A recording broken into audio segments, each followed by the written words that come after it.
श्री राधे, मैं नाम जप क्यों करूं और इससे मुझे क्या फायदा होगा? अगर आपके भी यही सवाल हैं तो आइए जानते हैं नाम की महिमा।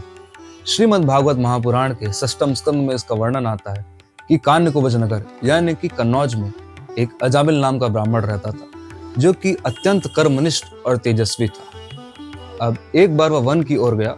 उसने एक स्त्री को देखा और वह स्त्री से मोहित हो गया। इस प्रकार मोहित हुआ कि अपना घर बार परिवार सब छोड़ के उस स्त्री के साथ एक दूसरे नगर में बस गया। अब उस नगर में कुछ संत आए और एक बच्चे से पूछा कि यहाँ सबसे बड़ा भक्त कौन है।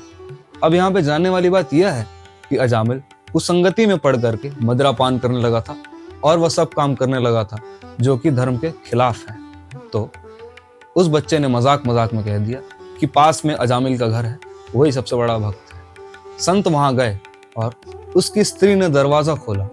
अब हमारे शास्त्र में यह वर्णन आता है कि संत दरस जिमि पातक टरई, यानी कि संतों के दर्शन मात्र से सारी विपदाएं टल जाती हैं। संतों ने वहां भोजन किया और आशीर्वाद स्वरूप यह कहा कि अगला बच्चा जो आपका जन्म लेगा उसका नाम रखेगा नारायण। उन्होंने ठीक वैसा ही किया। अब अजामिल की उम्र 88 वर्ष बीत चुकी थी। उसका अंतिम समय आया तो यमदूत उसे लेने आए। उसने अपने बच्चे नारायण को पुकारा तो वहां पे विष्णु दूत आए और उसे नरक की यातना से बचा लिया। अब आप सोचिए, मृत्यु के समय केवल एक बार नारायण नाम जपने से उसे मृत्यु या फिर नरक से मुक्ति मिल गई। तो यदि आप दिन में केवल एक बार भगवान का नाम लें तो क्या आपकी सद्गति प्राप्त नहीं होगी? अवश्य विचार कीजिएगा। श्री राधे।